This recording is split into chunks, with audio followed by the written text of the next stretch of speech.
The Cats of Ulthar by H.P. Lovecraft. Narrated by Brian Godwin. It is said that in Ulthar, which lies beyond the river Sky, that no man may kill a cat.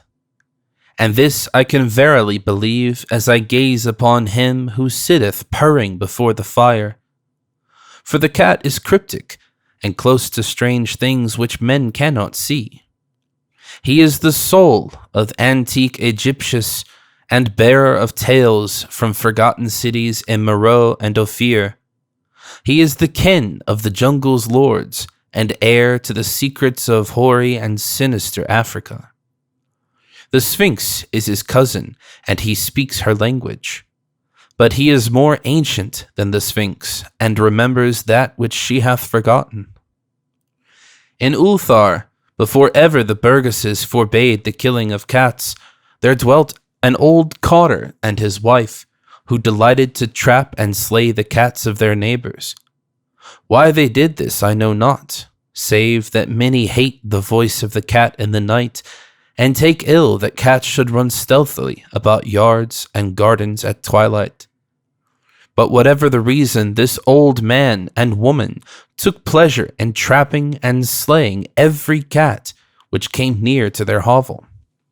And from the sounds heard after dark, many villagers fancied that the manner of slaying was exceedingly peculiar. But the villagers did not discuss such things with the old man and his wife, because of the habitual expression on the withered faces of the two. And because their cottage was so small and so darkly hidden under spreading oaks at the back of the neglected yard, in truth, much as the owners of cats hated these odd folk, they feared them more, and instead of berating them as brutal assassins, merely took care that no cherished pet or mouser should stray toward the remote hovel under the dark trees.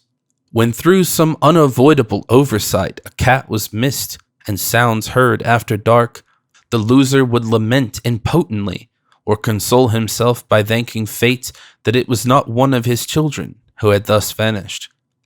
For the people of Ulthar were simple, and knew not whence it is all cats first came.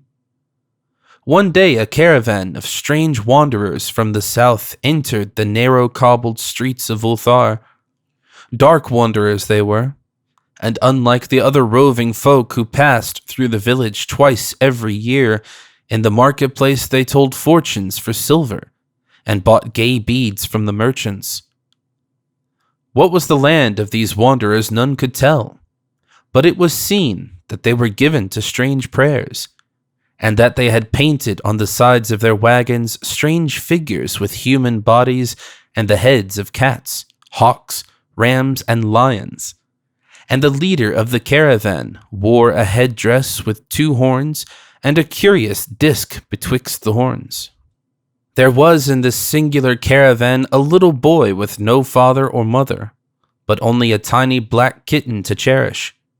The plague had not been kind to him, yet had left him with this small furry thing to mitigate his sorrow.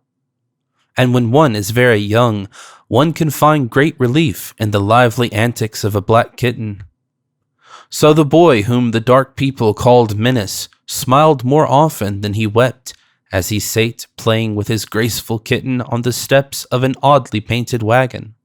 On the 3rd morning of the wanderer's stay in Ulthar, Menace could not find his kitten, and as he sobbed aloud in the marketplace, certain villagers told him of the old man and his wife, and of the sounds heard in the night. And when he heard these things, his sobbing gave place to meditation and finally to prayer.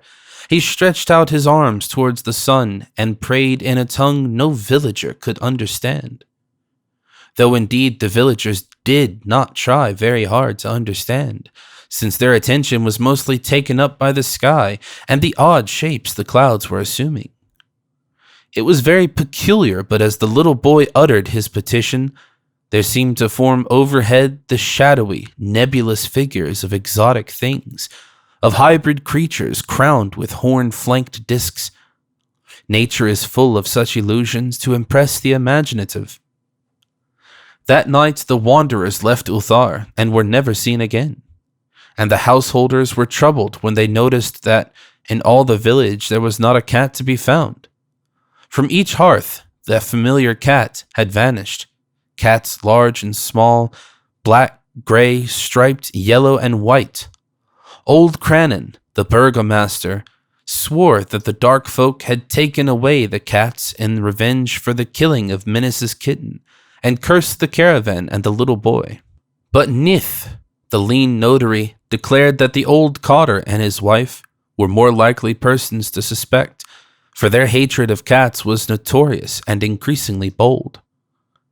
Still, no one durst complain to the sinister couple, even when little Atal, the innkeeper's son, vowed that he had at twilight seen all the cats of Ulthar in that accursed yard under the trees, pacing very slowly and solemnly in a circle around the cottage, two abreast, as if in performance of some unheard-of rite of beasts. The villagers did not know how much to believe from so small a boy, and though they feared that the evil pair had charmed the cats to their death, they preferred not to chide the old cotter till they met him outside his dark and repellent yard.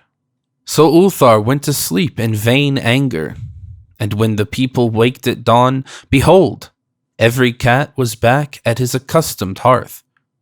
Large and small, black, gray, striped, yellow, and white, none was missing.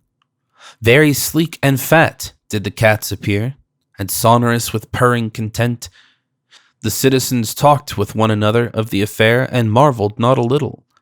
Old Crannon again insisted that it was the dark folk who had taken them, since cats did not return alive from the cottage of the ancient man and his wife, but all agreed on one thing, that the refusal of all the cats to eat their portions of meat or drink their saucers of milk was exceedingly curious, and for 2 whole days the sleek, lazy cats of Ulthar would touch no food, but only doze by the fire or in the sun.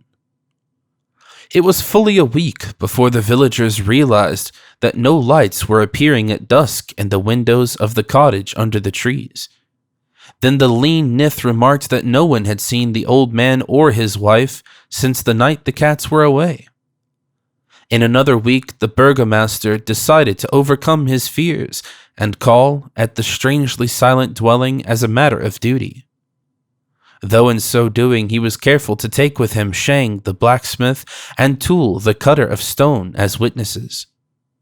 And when they had broken down the frail door, they found only this: 2 cleanly picked human skeletons on the earthen floor and a number of singular beetles crawling in the shadowy corners.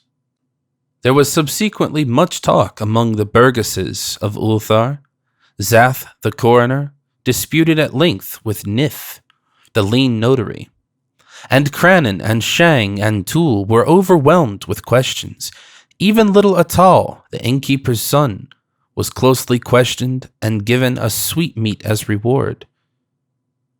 They talked of the old cotter and his wife, of the caravan of dark wanderers, of small Minis and his black kitten, of the prayer of Minis and of the sky during that prayer, and of the doings of the cats on the night the caravan left, and of what was later found in the cottage under the dark trees in the repellent yard.